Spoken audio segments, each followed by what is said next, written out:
because my face is disfigured. Broke the long silence. Yeah. Hi, Hi guys. Thank you guys for stopping by. So today we have a special recommendation from Richard. Thank you so much for this recommendation, and it's quite different, but I'm already loving it because of the title, The Michael Jackson Magical Tour. I'm like, okay, are we going to see Michael Jackson in person or what's about to go on? But anyway, sit tight guys as we dive right into this video. All right. Michael Jackson. It's giving the Michael Jackson Glove vibe. Yeah. Wait, 2023. I don't understand. Was Michael Jackson still around the year 2020? No, I mean, So why am that's I saying even- year 2023? I know, right? I'm like, is this a kind of documentary? Although this video is very lengthy, looking interesting already because 2023 Michael Jackson tour, maybe it's a documentary. I really hope so. Let it Yeah. be very explanatory because I'm confused right now. I know, right? Switzerland.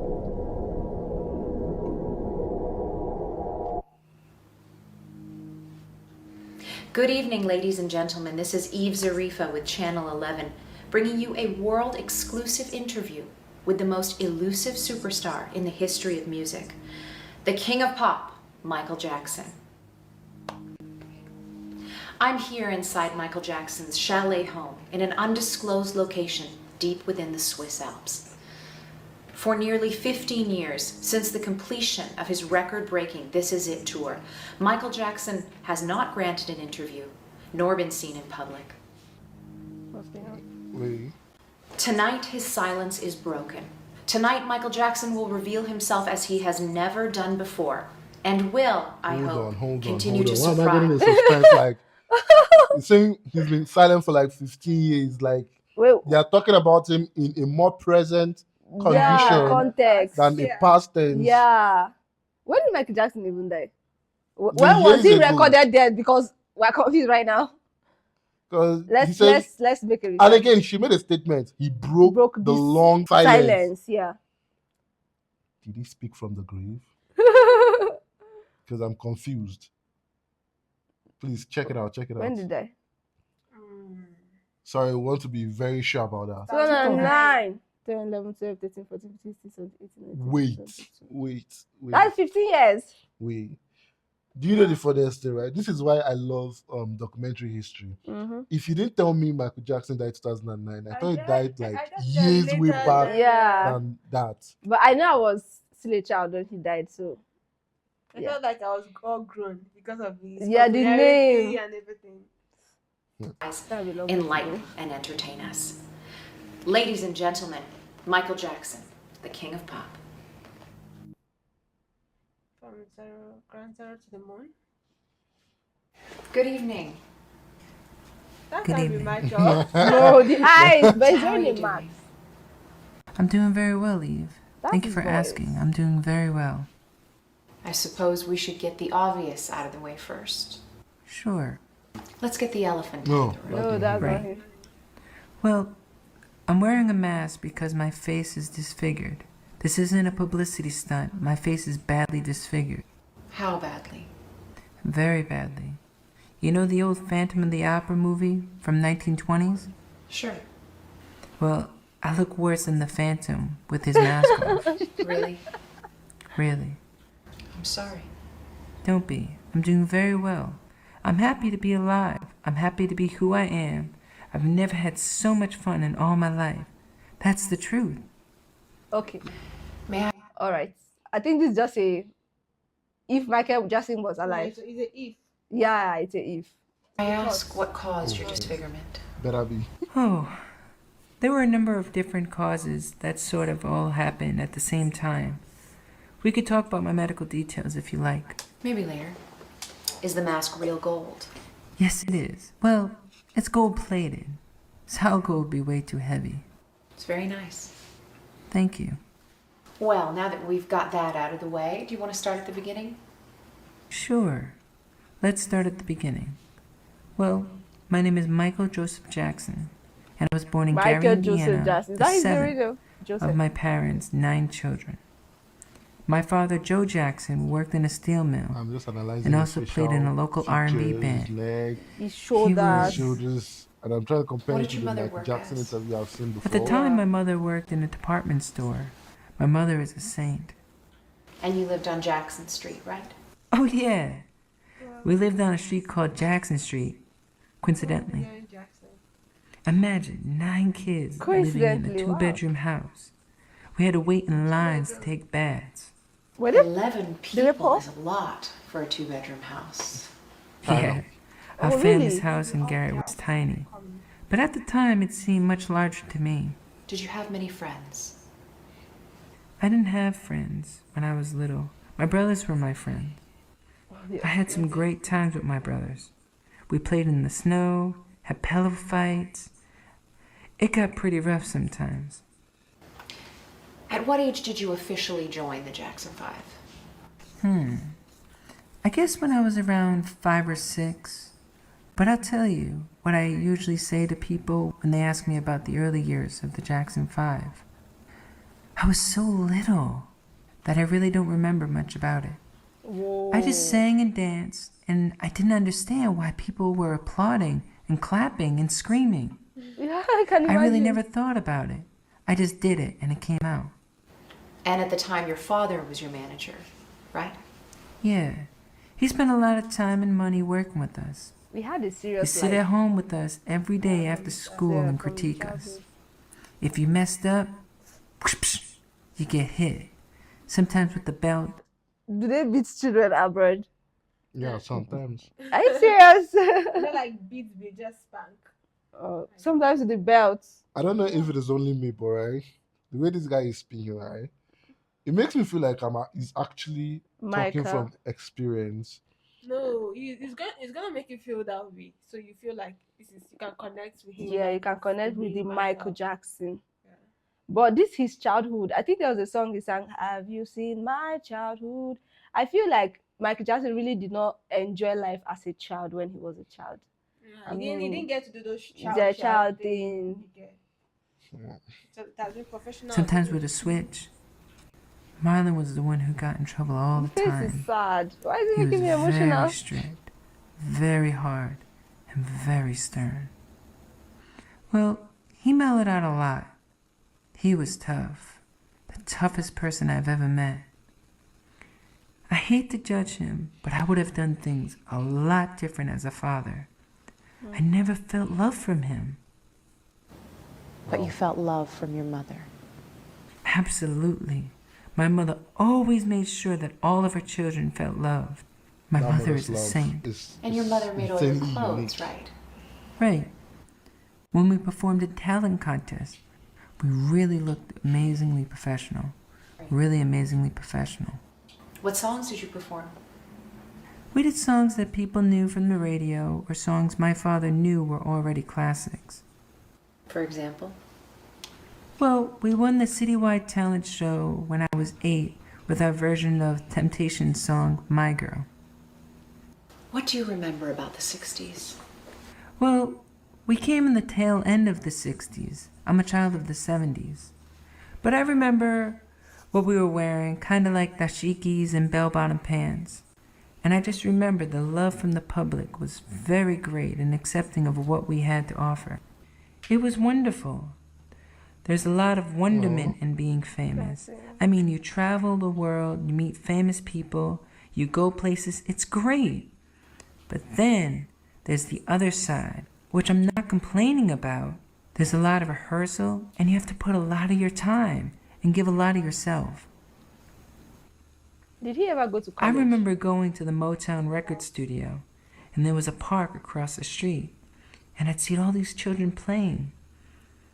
And it made me so sad that I would have to work instead. I just stared at them You guys and noticed wondered. something, right? I can't imagine feels like such when he was a freedom, kid, he was such more like a carefree black kid. life. No, Michael Jackson is black. So there were sad moments in my childhood. Every single one of Michael Jackson's video or picture I have come to become accustomed with, or his concert, he looks more like a white person. I heard he had vitiligo. Yeah, so the dotted white on his black skin. So they said. So he had to do a surgery to be completely white. Oh. Why some other person said he turned white because of racism so that he will be accepted, you know. Yeah, because far back as then, right, there was kind of like this huge racism of a Yeah, thing. yeah, it You was know, a thing. wow. Was there anything that you found gratifying? Was there anything that I found gratifying? Well, being listed in the Guinness Book of World Records, that was very gratifying. Here's the thing. Ever since I was a little boy, I have dreamt of creating the biggest selling record of all time. I remember going swimming as a child and making a wish before I jump into the pool. I'd stretch my arms out as if I'm sending it through right into space, and then I'd dive into the water. And I believed that it was possible. So when Thriller became the biggest selling album of all time, it was listed in the Guinness Book of World Records. And that fact even appeared on the cover the way I imagined it.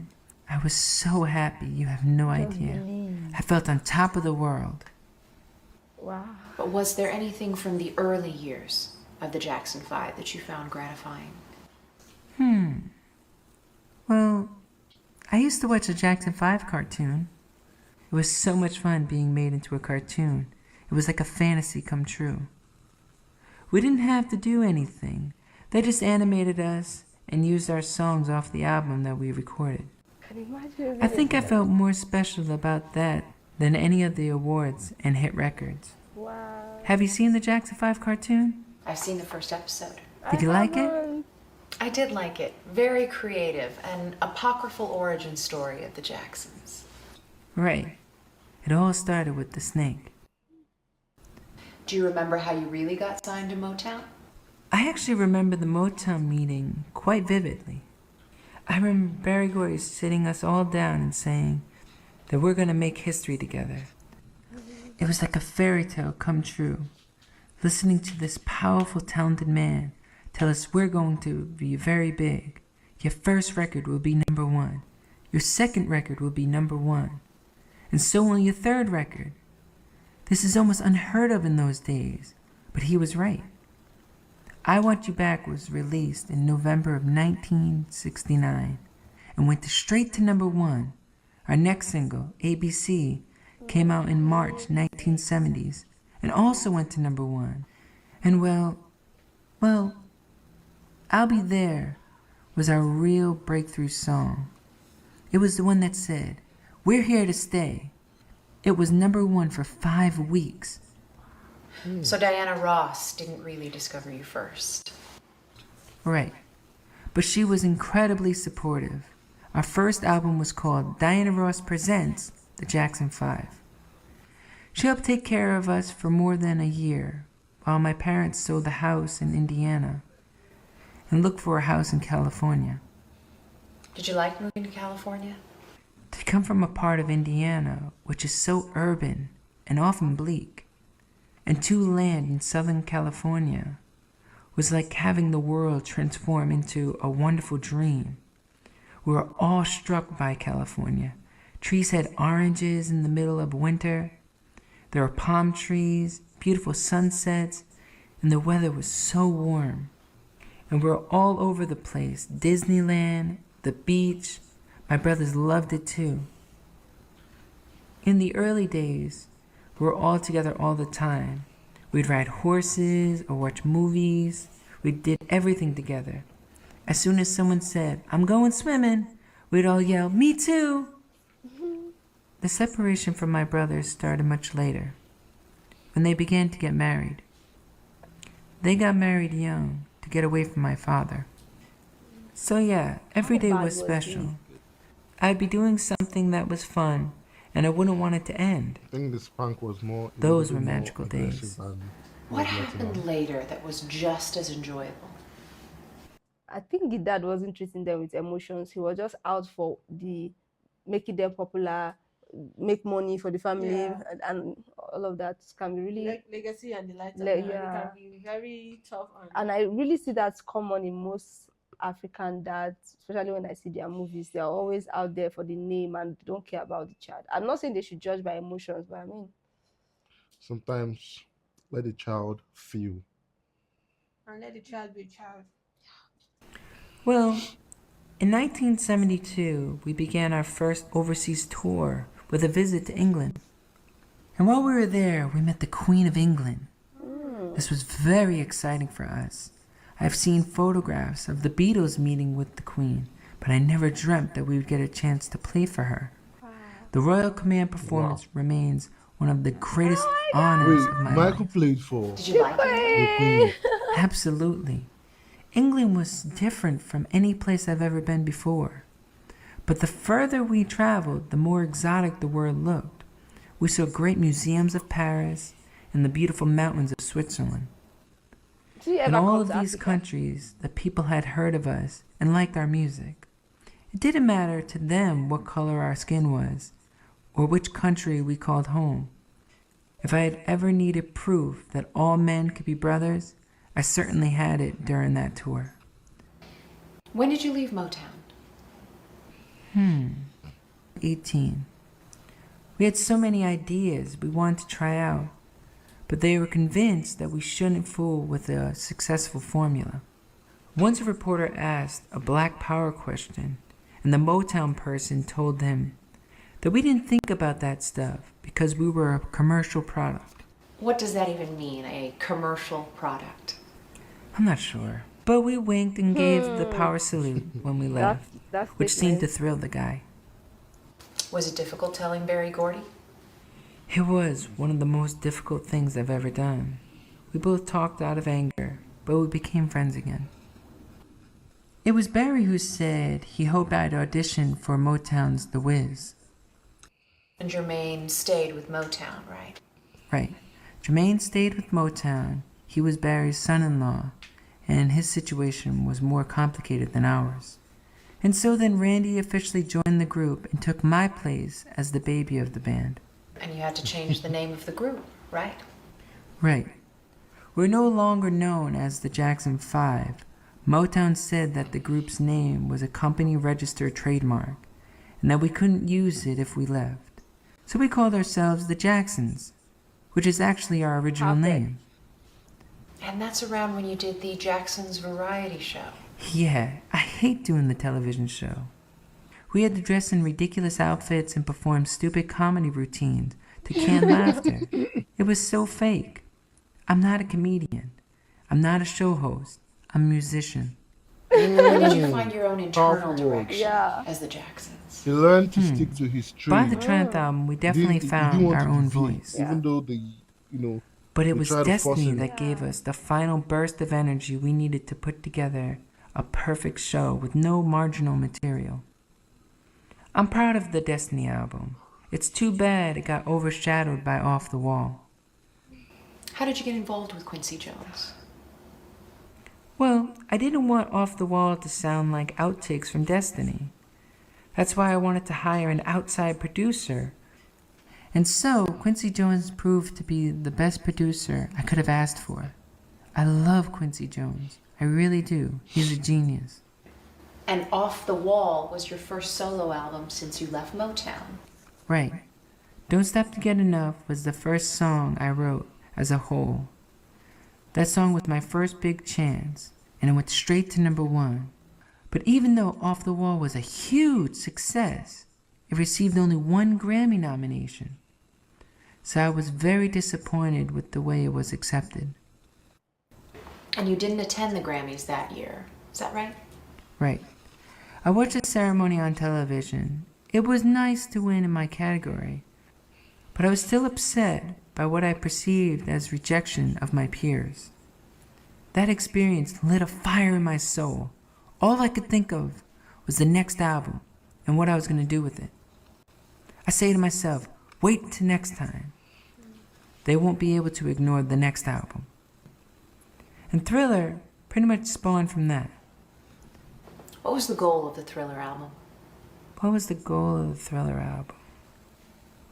Well, people used to do albums where you get one good song and the rest were B-side. I say to myself, why can't there be a pop album where every song is great? So that was my goal of Thriller album. I wanted it to be truly great. Was it a lot of work making the album? Absolutely. Making the Thriller album was very hard work. But it's true that you only get out of something what you put into it. I'm a perfectionist. I work until I drop. Eventually, we came under tremendous pressure from our record company to finish Thriller. When we finally listened to the tracks we were going to hand in, Thriller sounds so crappy to me that tears came to my eyes. I felt devastated. All this pent-up emotion came out. I got angry and left the room. I told my people, that's it. We're not releasing it. There was a bit of yelling and screaming from the record people, but in the end, they were smart and understood. Because I knew it was wrong, the record would have been terrible. You simply have to take your time. The sad truth was I had to redo the whole thing, mix the entire album all over again. We took a couple of days off, drew a deep breath, and stepped back. When we finished, there wasn't any celebration that I can recall. We didn't go out to the disco or anything. We just rested. Were you at least pleased with the finished product? I'm telling you. Well, I'm never pleased with anything. I'm a perfectionist. It's a part of who I am. Really? Well, considering the amount of work I put into a project, I'm never pleased with anything. People just see the outcome of work. They never see the side of the work you go through to produce that outcome. Sure. When I have a great idea, I have an iron will. Were the music videos part of the original concept? Yes, the 3 videos that came out of Thriller, Billie Jean, Beat It, and Thriller, They were all, were all like, part they of were my all- original concept for the album. You know, why work so hard on an album and then produce a terrible video? I remember the first time I saw MTV. Yay. My brother Jackie came and said, "Are you watching that show?" Do you know what I'm just thinking? This is about 18 minutes right now, and this guy has not fluttered for once. Yeah. I don't know if you get where I'm coming from. Like, this is 18 minutes into this video. He has not made a mistake. He has not, he's just like me now, trying Subtle or- trying to pretend to be It's somebody. robotic. Thank you. It's robotic. And it's not, I don't know if there's a script there, though. Yeah. But from the way he's acting, I don't think he's reading any of this from his script. He's like talking like he has lived it. I get the first 5 minutes. It's easy. It's But 18 minutes into the video and he's still maintaining character. perfectionist. No. I just need to wrap my head around it. On TV, all they do is play music. I put it on, and I thought the concept was very interesting. I thought if I were going to do one, I would do something with a little entertainment value. Something with a beginning, a middle, and an ending. Like a short film. What was the goal of the Thriller video? My main goal for Thriller short film was to do something that would be scary and exciting.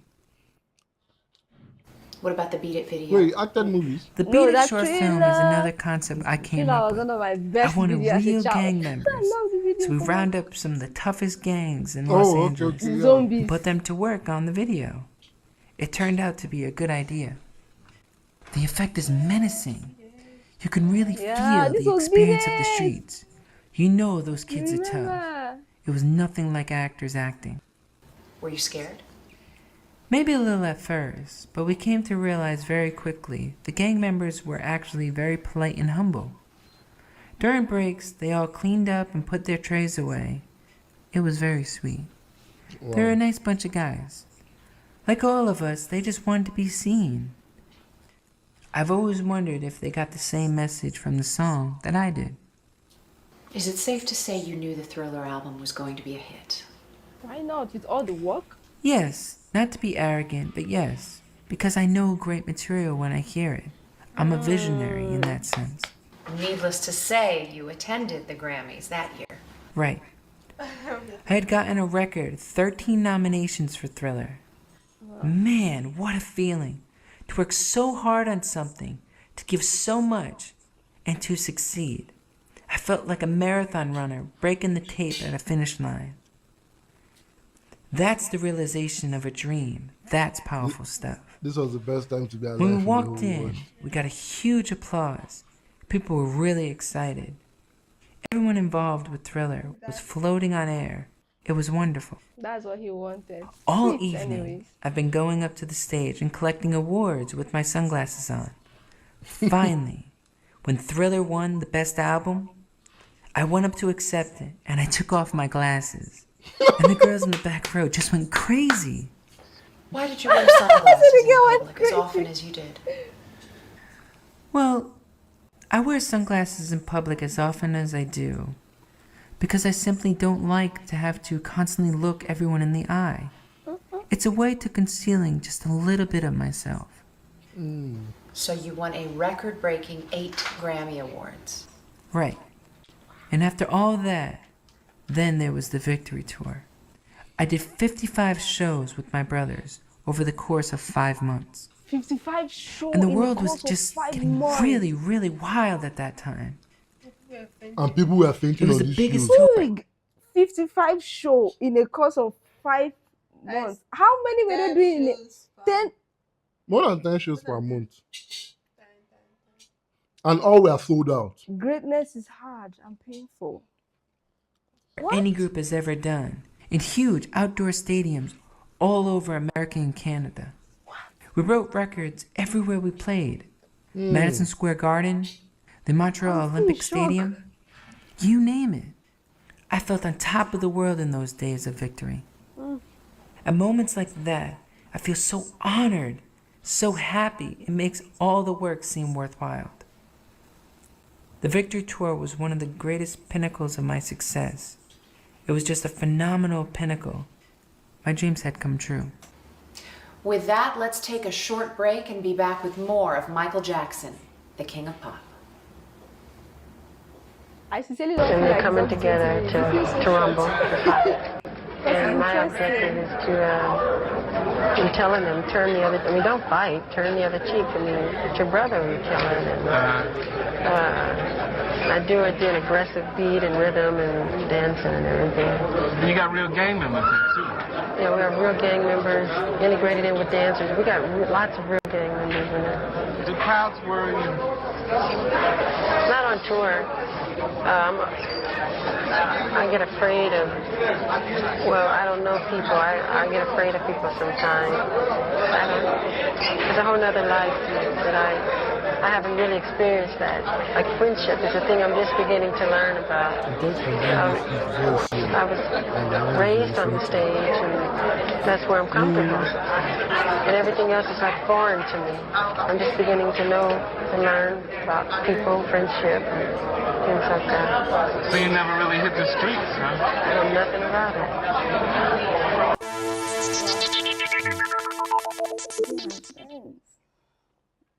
The outer space. We're back with more of Michael Jackson, the King of Pop. So what were you saying about the media? Well, the minute I started breaking all-time records, the media started turning the public against me. Almost overnight, the press started printing these outrageous lies. He sleeps in a hyperbaric chamber. He wants to buy the bones of the Elephant Man. He's gay. He's a wacko. Anything that turns people against me. None of these stories are true. They're totally fabricated. The press has made me out to be a monster, this crazy person. I mean, why would I sleep in a hyperbaric chamber? They just simply made it up. Sure. They're the ones who are crazy. They're ignorant. And there was also a story about you wanting to have a little white boy playing you in a Pepsi commercial. That's the most ridiculous, god-awful story I've ever heard. I mean, why would I want a white child to play me? I suppose the implication is that you want to be white. That is complete rubbish. I am a Black American. I'm proud of my race. I'm proud of who I am. I have a lot of pride and dignity. I have a skin disorder that destroys the pigmentation of my skin. It's not something that I can control. I have vitiligo. Yeah. It isn't nice to criticize someone for something that is natural and God-given. How do you respond to false reports? It has made me realize when you hear a lie often enough, people start to believe it. Yeah. I mean, I wish Deep there was a words. way to totally get rid of those kind of things. I used to always say to my fans, let's have tabloid burning. Let's make a big mountain of tabloids and burn them all. Really? Sure, why not? The real fans know that tabloid garbage isn't true. They know, they're smart. Some of them try to disguise themselves, but they're still tabloids. Can you tell me about Neverland? Well, Neverland appeals to the child inside every man, woman, and child. It's a place where you can return to your childhood. Neverland is me. It represents the totality of who I am. It really does. Can you tell me about Neverland, the physical place? It's just a fun, wonderful place to be. So much to do. An amusement park, a movie theater, unlimited space to play games, climb mountains, ride horseback, all kinds of fun things. It seems like you put a lot of thought into it. Before you get to the house, you pass through these tattered ranch gates, right? Right. You pass through these tattered gates, so psychologically, you really feel like you're coming to a ranch. So when you go around the bend, I wanted to change to Technicolor, like the Wizard of Oz does from black and white. Sure, with all the rides and the carousel. Right. Is it safe to say it gave you a chance to do what you couldn't do when you were little? For me, and for sharing with others. Every 3 weeks, we would entertain all these sick children, unprivileged children, children who haven't been on a carousel, who haven't pet a horse or a llama, never even seen them. I've never seen this animal. So if I can open my gates and see that bliss, an explosion of screaming laughter, I say, thank you, God. I feel I've won God's smile of approval. Because I'm doing something that brings joy and happiness to other people. Other men have their Ferraris and their cars, or whatever they find their bliss. My bliss is giving and sharing, and have simple, innocent fun. Is it safe to say you can relate better to children? Yeah, I relate to them much easier. They don't come with all the baggage and stuff. They just play. They just want to love and be loved. I feel like the whole Netherlands thing is him trying to see other people enjoy the privileges he never did enjoy. Yeah, me too. there are some things that may be missing in your life, and you'll be like, you would crave to see other people want to have it. Like, You make that a possibility Yeah. for people, Yeah. even though it was not for you. When I see children, I see the face of God. That's what I see. That's why I love them so much. They saved my life. I'm not joking. They saved me. I have such concern for the plight of children. I feel their pain. I really do. Do you think your concern for children is a result of you having a perceived non-existent childhood? Maybe. But today, it's not just child stars that have suffered from a non-existent childhood. Today, it's a universal calamity, yeah, a global catastrophe. Childhood has become the great casualty of modern-day living. Children are constantly encouraged to grow up faster. Scores of children worldwide are being denied the joy and security of childhood. A child's mind needs unconditional love and the nourishment of magic and wonder. Sure. They need the world's awareness.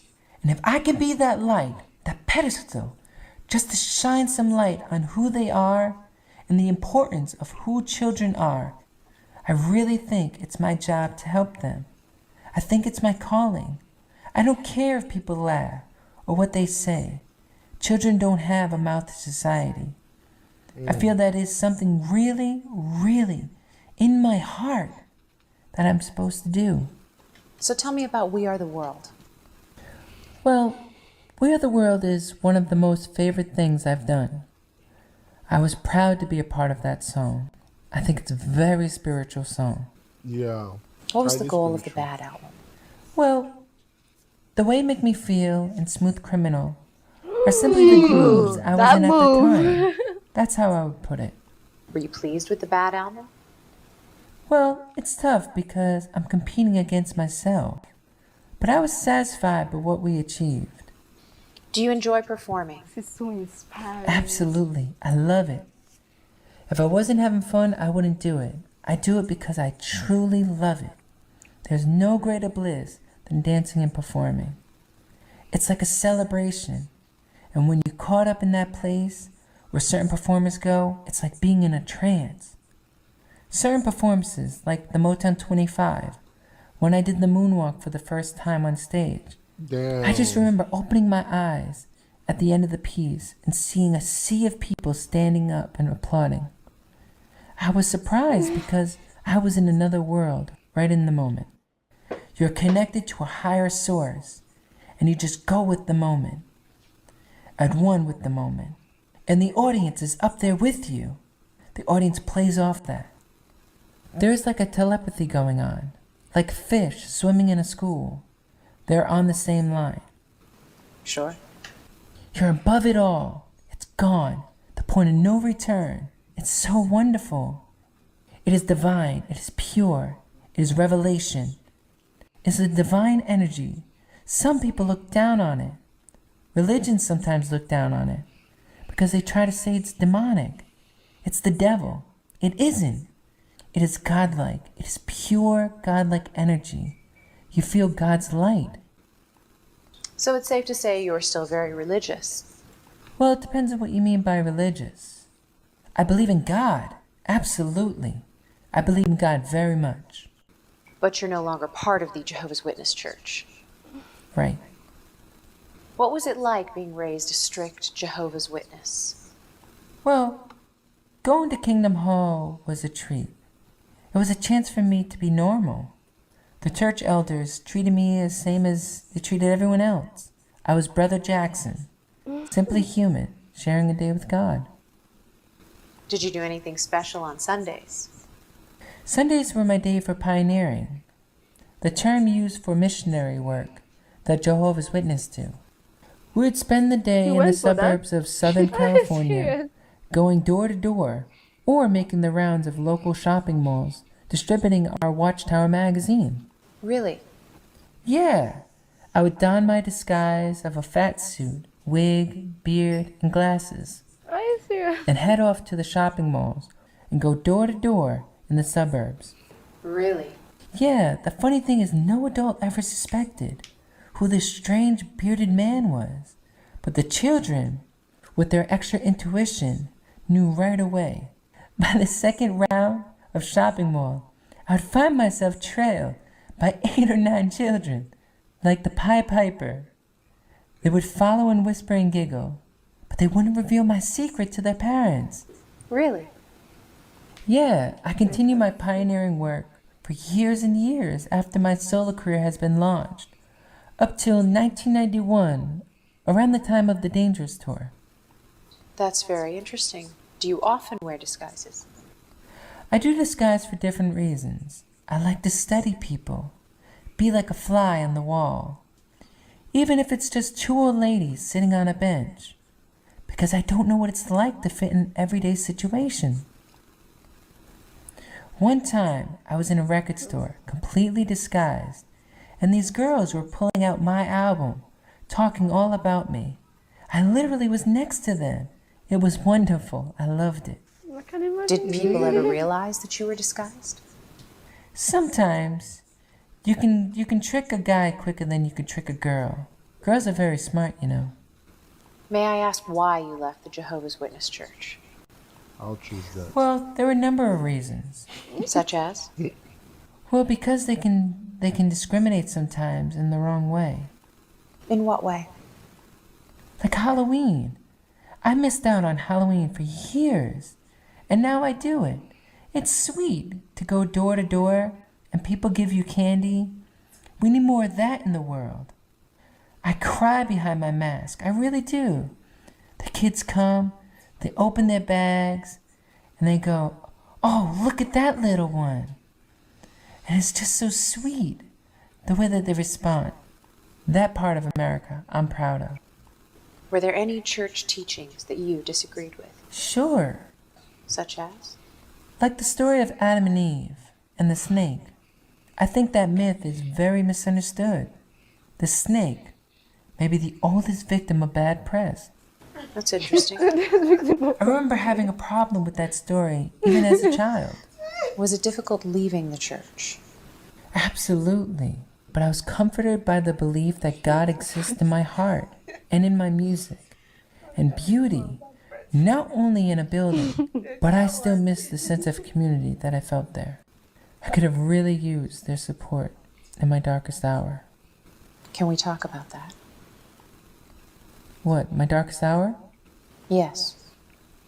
If you like. When did it start? It's hard to say. Perhaps with the first accusation of child molestation? Perhaps. Or maybe before. It's hard to say. Can you tell me about the first accusation? Oh, I was blatantly extorted. But you settled, right? Yes. Can I ask why you settled? You mean, why did I settle if I was innocent? Yes. Well, I just want to get on with my life. Because I knew how it would look. This could be something that could go on for years. And I didn't want to do a long, drawn-out thing. All these lies and these tabloid shows. Just lies, lies, lies. Because I knew how it would look. And just for the record, I will say again, I have never and would never harm a child. Before I hurt a child, I would slit my wrists. And life is very beautiful and precious to me. But I would slit my wrists before I would hurt a child. I suppose the Martin Bashir video didn't help much. Yeah, right. Do you still maintain that it's all right for an adult to sleep in the same bed as a child?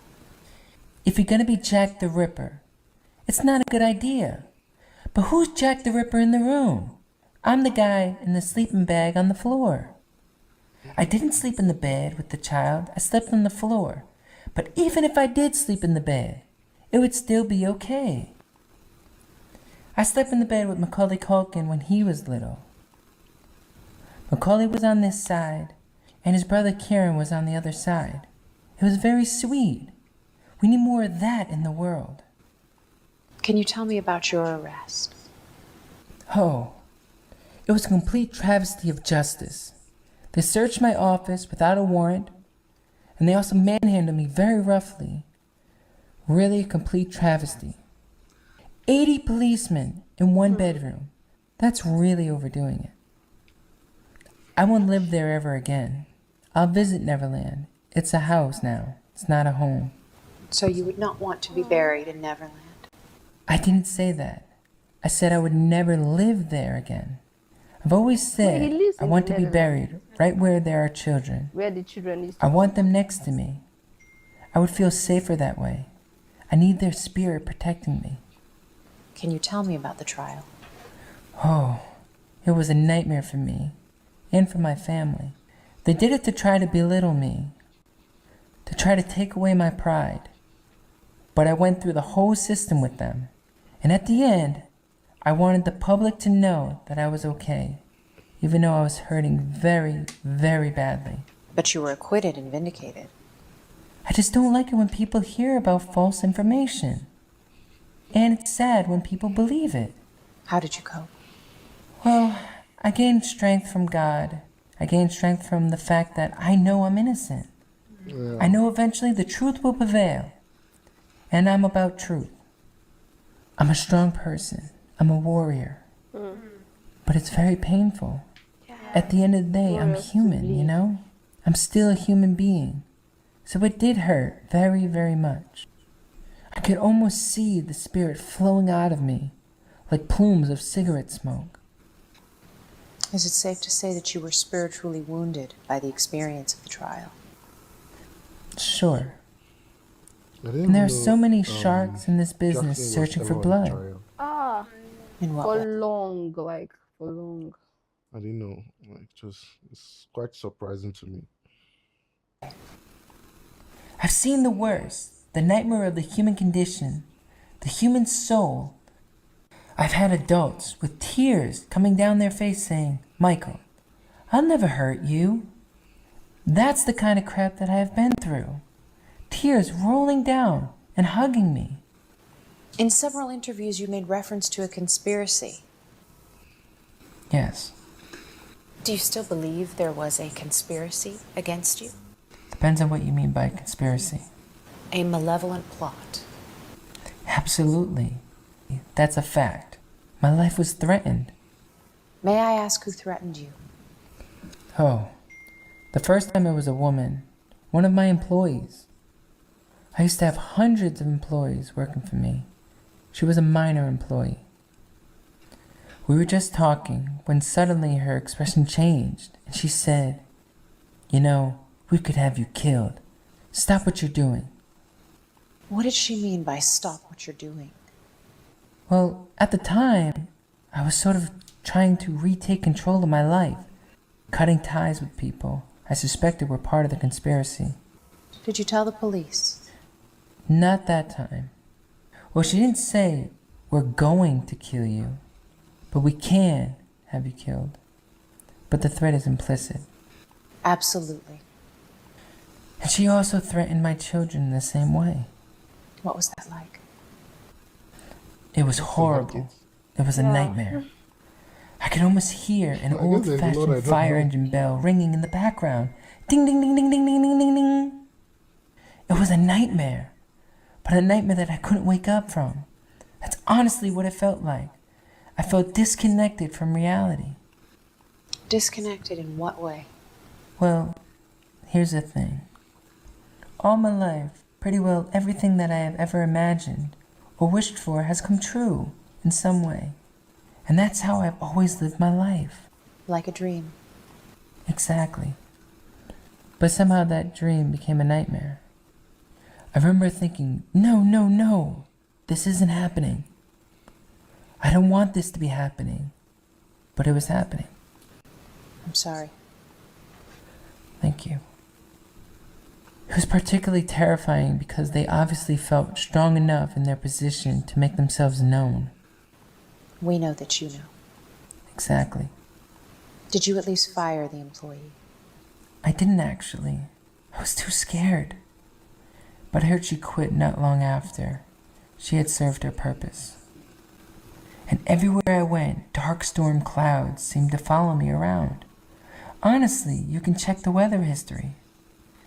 I was living in constant fear. Do you know what it's like to live in fear of your life? No. Good. I'm glad. I hope you never have to experience that. It is the most horrible feeling in the world. I felt like the walls were closing in on me. How long did you live in fear of your life? Years. Really? Sure, years and years. I've been through hell and back. And anybody else would be dead as a junkie right now who has been through what I've been through. They tried their hardest. How did you cope? I would think about flying through the air with the wind in my face. I would imagine flying in Africa. I would go way up high, and I'm so happy up there. I think the feeling of flight is one of the most wonderful things I have discovered. It's freedom. It's bliss. It's quintessential bliss. It's the height of fun. Do you still think about flying? No, because now I feel that free all the time. I really do. It's wonderful. I'm doing very well. I'm glad to hear that. Thank you. So you were using painkillers to escape from reality. Right. These were drugs that were prescribed by a doctor for physical pain. These were very strong drugs, like propofol and lorazepam. Can you tell me about the This Is It tour? Sure. We did 50 concerts over 8 months in the O2 Arena in London, England. 50 concerts, that's a lot of shows. Yeah, it started out as only 10, but they all sold out less than an hour. Wow. Was it a lot of work? an hour concert? Not really. I'm most comfortable on stage, but the preparation Okay, for the wow. tour was a lot of work. When I take on a project, I believe in it 100%. I really put my soul into it. I die for it. That's how much I love the fans. Do you think you risked your life? Sure, but it's all for love. Love. It was a particularly stressful time because I was secretly making arrangements to disappear, to go into hiding.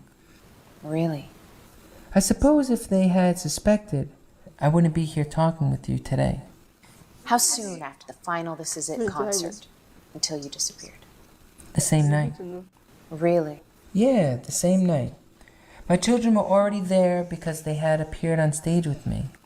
So after the final encore, I went backstage and the adrenaline was still flowing and I knew it was time to go. I could almost hear Beat It playing in the background. You know, just beat it. Just beat it. Sure. So I took a deep breath and I headed for the door. And I could hear them calling out to me, Michael, Michael, you can't just leave. Michael, you have a contract. I could tell from the desperation in their voice that I had fooled them. What did they mean by you have a contract? Well, I had agreed to do these post-concert interviews so that no one would suspect anything was out of the ordinary. Really? Yeah. They even tried calling out to my kids, but I was like, just keep walking, Prince, and he understood. So yeah, we took the tunnel the same night, stayed in Paris a few days to make sure we weren't followed, and then we came here to Switzerland. With that, let's take a short break and be back with more of Michael Jackson, the King of Pop. This is absolutely not. You know, nothing to do with politics or communism or fascism. Well, at all. The critics have said that it's the most boldly vainglorious self-deification a pop singer ever undertook with a straight face. Good. That's what I wanted. For the controversy? Yeah. And they fell into my trap. For the people who say that I wanted everybody's attention. Because what do you want him to say? Eternity. We're back with more of Michael Jackson, the King of Pop. So, how did you adjust to retirement? Well, the first 2 years were kind of like a transition period. I was selling off property and possessions and settling various lawsuits. And because of the pending lawsuits, you can't return to the United States, right? Yes, but that's okay. I don't care to stay in America anymore. It was reported in the media that you were selling your possessions because you were broke. That is a tabloid's lie. I mean, why would I be broke? I own 50% of the Sony catalog. It's a huge catalog and very valuable. I sold my possessions because they were things I didn't need anymore. I even donated most of the profits to charity, honestly. You know, just enough to live modestly and make sure that my children are financially protected. So the first 2 years were a transition period. Right. There was still some residual fear, because I lived in fear for years and years, like I was saying before. But after a while, I remember thinking, you're safe, you're safe. They don't know where you are. You're safe, you're safe. And after that, I just remember feeling an overwhelming rush of jubilation. And then a state of indescribable bliss and sacredness. A state of uninterrupted, deep peace and thankfulness. Every night I would go to bed in complete bliss, and every morning I would wake in pure joy. How long did that serenity last? 2 years, 2.5 years. Just so thankful to be alive, in the state of the most intense joy and exquisite ecstasy. I grew a beard. Really? Yeah, I grew a thick beard. I never wore a full beard before. It was wonderful. I've had some amazing good times. What would you do all day? I would walk around or sit on a park bench. You know, just marveling the beauty of creation, looking over some landscapes of beautiful skies where the clouds are hues of pink and gold. I would start to pray to God, this is so beautiful. Thank you for making the heaven and earth such a beautiful place. Thank you. Thank you so much. May I ask when your disfigurement started? Around 5 years after the This Is It tour. And this is what brought me back down to earth. It reminds me that I'm still flesh and blood. So you've lived with your disfigurement for around 10 years. Right.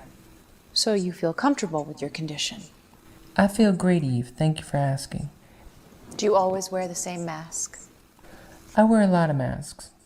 If it's just my family or my nurse, I usually wear something like a surgical mask and without my wig. All these charges are ridiculous. If they were true, I would say so, but they're not. It's my face. I think I would know. And these are things an autopsy would confirm. Exactly. I don't know why I have been singled out. Elvis had his nose done. Lisa Marie told me. So how have you changed since you retired? How have I changed? Well, you might have noticed some gold records hanging in the other room. Sure. Well, I never used to put any of my awards or trophies in my house. I put them all away in storage because I didn't want my subconscious mind to think that I've done it all. It makes me feel you've accomplished. Look at what I've done. Do you think that by not displaying your awards, you deprived yourself of pleasure or happiness? Absolutely. But it was the best way I could think of to make a good product. And it's all for the sake of goodness, because my message is for goodness. I'm not saying I'm holy, but I'm saying heal the world, save our children, save the forest. There's nothing wrong with that, right? Sure. When did you start displaying your awards? A couple of years after the This Is It tour, I was going through some old boxes in storage where I found the box with all my Grammys and other awards. It was great. I was the only one awake in the whole house. I stayed up all night putting up all the awards and trophies. It was wonderful. I felt so proud. That's a lot of awards to hang. 13 Grammys, 40 Billboard Awards, 13 Wow. MTV Awards, and 56 gold and platinum What? records. That's a lot of awards. Yeah, I'm glad people accept what I do. I don't know what else to say. It's a great honor. Were you really able put to in hang all work. the awards in one night? Well, some of them are hanging in other properties, but the Grammys are here. They're in my bedroom. So you still own other property? I have a modest know. property on all the continents. I'm not sure I would call this a modest property. The main hall is huge. Well, compared to some mansions in America, it is modest. It's beautiful with the timber ceiling and all the shields. Thank you. Do you like it here? You mean in Switzerland? Yes. Sure. I've always liked fantasy and fairy tales, and that's what this village kind of reminds me of. Like something from a Brothers Grimm storybook. Exactly. They still have things like chocolate stores with elaborate clockwork dioramas, you know, with moving forest animals and lumberjack gnomes. I would have loved to have seen things like that as a child. And of course, the mountains are beautiful. You saw the view, right? It is hard to miss. I wake up to that view every morning. Also, I spend a lot of time in Africa. The scenery is beautiful, but I'm totally allergic to the sun. So what else is different? I will write, direct, and produce movies. Really? Really. I love film very, very much. I think it's the most expressive of all the art mediums. In film, you live in the moment. For 2 hours, you can be transported to another place. Films can take you anywhere. And man, they're in the palm of your hand. It's unbelievable. I like to get 6 great movies behind me. What sort of movies are you going to make? All my stories are going to be from the perspective of children and how they see the world, because that's what I can relate to. I also want to do one adult film, just to show that I can. I've always wanted to do film, but the tours got in the way. Are there any filmmakers that have influenced you? Absolutely. I love all the greats. The greatest education in the world is watching a master at work. For example? Yeah. I always say the guy who designs the roller coaster is the real showman. First he takes you up, way up, and you go, oh my God, why did I do this? Then you go straight down, and then a little bit, and maybe upside down. That guy's a real showman. The guy who creates the dips, because he understands rhythm and structure. And that's very important. Do you watch any contemporary movies? Not many. So many people are doing the same thing. Sure bet, only the public gets bored, of course. What music do you listen to? I actually mostly listen to classical music. Really? Yeah, I love all the greats. I love, of course, all the Beatles stuff. I love the Beatles music. I love all the early Motown, Sam Cooke, the Famous Flames. I love a lot of the show tune writers. I love melody, English melody, and the rhythm of Africa, which is the root of rhythm. Africa is music, is the origin, is the dawn of existence. Are you serious? They say the harmonies of the angelic choir are incredibly complex, but the rhythm is simple. Do you listen to any contemporary music? I don't really listen to a lot of music today, but there is some good music being made. The Heaven 17 and Johnny Burnaway. Oh yeah, Johnny Burnaway's great, very creative. Yeah, I love an artist who doesn't play it safe. Can you tell me about the songwriting process? Well, the songwriting process is something very difficult to explain. I let nature take its course. I don't force it. It has to be given to you. It's the most spiritual thing in the world. And you're just the medium through which the song comes. Exactly. An instrument of nature. Sometimes I hear everything in the totality. What the strings are doing, the bass, the drums, the lyrics. The heaven drops it right into my lap. That is art at its highest form. The real gems come that way. Who do you admire? Who do I admire? I love people who have really contributed to the pleasure and happiness of the planet and mankind. People with light, from Gandhi to Martin Luther King, Charlie Chaplin. I love Charlie Chaplin with all my heart. Walt Disney. These are people with light. These are my people. I'm not trying to put my name with Gandhi or Christ. Sure. I try to imitate Jesus. I'm not saying I'm Jesus. Sure. Are there any Bible stories that you like? Absolutely. I love when Jesus says to the apostles, unless you become like this little child, not childish, but childlike. Any other stories? Sure, I love the Sermon on the Mount. I love when Jesus says, first remove the log from your own eye. I thought that was the perfect thing to say. That is real power. If you want to make the world a better place, you have to change yourself first. To heal the world, we first have to heal ourselves. Heal the child within. Can people really be changed? Absolutely. I believe you can change a lot of people. That's what's so wonderful about it all. You can show them. The kingdom is here for us to claim. How can people be changed? Well, going to one of my shows is a transformative experience. Because you go in one person and you come out a different person. I wish you could have seen some of the things we have done in concert. I guess you would have been too young. Right. Like we would have a huge tank on stage, like an army tank, and a soldier gets out and points the gun at everybody. And then he aims it at me, and the whole audience starts booing. This happens every country. And then we do Heal the World. Children of all nations circle this huge globe. It's just amazing stuff. How else can people be changed? I think John Lennon might have the right idea with the bedding for peace. Things like that. Like Jesus. Things that the establishment can't understand and therefore can't destroy.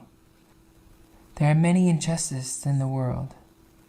poverty, pollution, and war. All of these are man-made things. Yeah, true. I don't think there's some devil out there manipulating our thoughts, but that's what I was taught. I think the devil is a man himself. That's interesting. Assuming the devil is a man, do you believe he was somehow involved in the conspiracy against you? I'd rather not answer that question, if that's all right. Sure. But then there's the beautiful side of mankind, too. I still get goosebumps when I hear the Beatles song, All You Need Is Love. I always wished that that song could be the anthem for the world. That would be nice. And there have been some amazing growths in technology. This is just the tip of the iceberg. I hope I'm around to see it. Do you have any regrets? No, not really. I wouldn't change the past if I could. I'm enjoying myself. Really? Really. Because I'm happy with the way things are. That's why I wouldn't change a thing. You don't have any regrets? Well, I was at the Academy Award with Diana Ross, and Brooke Shields just came up to me and said, "Hi, are you going to the after party?" And I just melted. I was about 23 during Off the Wall. She was my type for sure. Very feminine and classy. And I don't like most girls. Her pictures were all over my room. Really? Sure. So we get to the party and she says, "Would you dance with me?" And man, we exchanged numbers and I was up all night spinning in my room. I was just so happy. There were fireworks going off. We had one encounter when she got real intimate and I chickened out. And I shouldn't have. Anyway, things like that. But I don't have many regrets. Needless to say, there have been a lot of wonderful women in my life. Women whose names you wouldn't know. Do you have difficulty asking girls out? I've never asked a girl out. I'd be way too shy. They have to ask me. Do you think you'll ever get married again? Maybe. That'd be nice. Who knows what tomorrow brings? Do you want to have more kids? I love to adopt children. I'm thinking about adopting 2 children from each continent. This is my dream. African children, Asian children, Arabian children. There are some beautiful Arab children. So tell me about the fans. They love me unconditionally. I know they do. I feel it. On tour, I would sometimes run into diehard fans. They sleep on the streets, hold up candlelight. It's like a religious experience for them. Why do you think your fans in particular are so devoted? Because they have discovered what I'm about, what I'm trying to say. There's a message in the music. I don't know how God chooses people or plays chess with people. Well, Schopenhauer said our lives are like the notes in a great symphony. That's a lovely image, a dream within a dream. I've never heard that before. And it's true, in a sense. Looking back, I can view the whole tapestry, all the wonderful things my parents instilled in me. I'm very much like my father in a lot of ways. He's always taught us to be courageous and confident and to believe in our ideals. And no matter what, no star is too far to reach, and you'll never give up. And our mother taught us that as well. Do you still see your family? Sure, I love my family very much. I wish I could see them more often than I do, but they understand. What gets you upset? I get upset if some idiot, worse than a stooge, says something stupid and completely untrue. But I try not to be angry because I'm only hurting myself. What do you love? What do I love? Being able to give back, to help other people. And I love creating, to put my soul into something. I just love working hard on something, putting it together, sweating over it, and then sharing it with people. That gives me great satisfaction as an artist. What else do you love? I love the power of mystery. I really do. I think it's very powerful. If you remain mysterious, people will be more interested. Precisely. Sure. Leave something to the imagination. Hold back and build yourself up. Give yourself a certain kind of class. Make them reach out for you. Like you never see me on an award show saying, the nominees are. And I used to get asked to do every show. My brothers are the opposite. They will do any award show that asks. Do you think that by fostering an air of mystery, you have contributed to the public misconception about you? Maybe, but the media would always try and twist what you say or simply make it up. To be honest, I wasn't aware that the world thought I was so weird and bizarre. Really? Well, I never said I've lived a normal life, but given the unique circumstances, I think I'm pretty normal. What advice would you give an aspiring artist? What advice I would give? I would tell them to make a good product.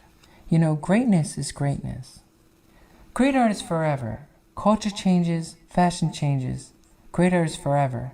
We still listen to Mozart today, Tchaikovsky, Beethoven, any of them, any of the greats. He's a Polish singer. Great art is forever. That's a fact. And the artwork may not even get recognized in the lifetime of the artist. Right. What's important is how the story ends. Do you have any other advice for an aspiring artist? Work hard. I mean, really work hard. Be the best at what you can do. Get to know more about your field than anybody else. I'm a very strong believer in working hard. But enjoy it, you know? Like be mild-spirited, playful. Have some fun. You gotta have some fun too. My mind never stops. I'm always creating. I never stop. But I love a good water balloon fight. Or, you know, play around, goof off. Have some fun. So you still have water balloon fights? Absolutely. I'm still the king of water balloon fights. Any other advice? Always believe in yourself, no matter what. No matter who's around you that's being negative or thrusting negative energy to you. Totally block it off. Because whatever you believe in, you become. In the end, the most important thing is to be true to yourself and those you love. How have you come to learn what you know? Learning from nature and learning, you know, just watching and studying. Being a serious observer. When you have seen the things I've seen and traveled all over the world, I've traveled the world over 8 times. I have slept in some crazy places. I really feel like an old soul, someone who's seen a lot and experienced a lot. In soul years, I'm sure that I'm at least 100. Well, I don't feel like I'm talking to a 65-year-old. How is a 65-year-old supposed to act? I'm not sure. How would you like to be remembered? How would I like to be remembered? As a person who came and brought some light to the world, some escapism. Also as the voice for voiceless children. May I ask why you waited so long to grant an interview? 15 years is a long time. Well, to be honest, nobody ever asked me. I guess everybody just assumed I would say no. Really? Well, I think Barbara Walters requested an interview. But why would I want to put myself through that? Is there anything else you'd like to say before we conclude? I just want to say to all my fans in every corner of the earth, every nationality, every race, every language, I love you from the bottom of my heart. Thank you very much. No, thank you, Eve. Please come back and visit any time. Ladies and gentlemen, Michael Jackson, the king of pop. Thank you guys so much, and I love you all. Thank you. Wow. This is Eve Zarifa with Channel 11. Ladies and gentlemen, the king of pop, Michael Jackson.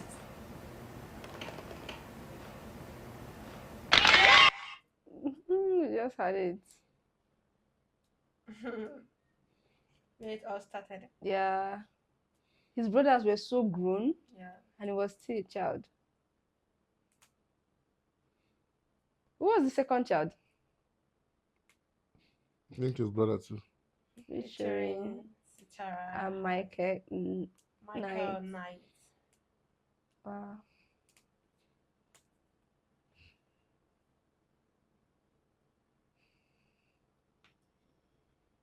What? There's no volume. Copyrights, I guess. There's ABC. Me and you. Oh wow, Richard Brew. Are you serious? Wow, he did this. Videography by Mark Brown. Audio by Thomas. There is no Michael Jackson in it, so yeah. We're right. They only have Michael Knight. Yeah. We But are the guy waiting to played see it. the Michael Jackson. The guy played it very well. Yeah. Whoa, guys, that was long. But we're curious. Curiosity just kept us glued on the We just had to see screen. the end. Yeah. I was really waiting to see the end and if I could see Michael Jackson somewhere, but you know. The most important part for me was I just wanted to know at the end of the day if that guy was in any way Michael.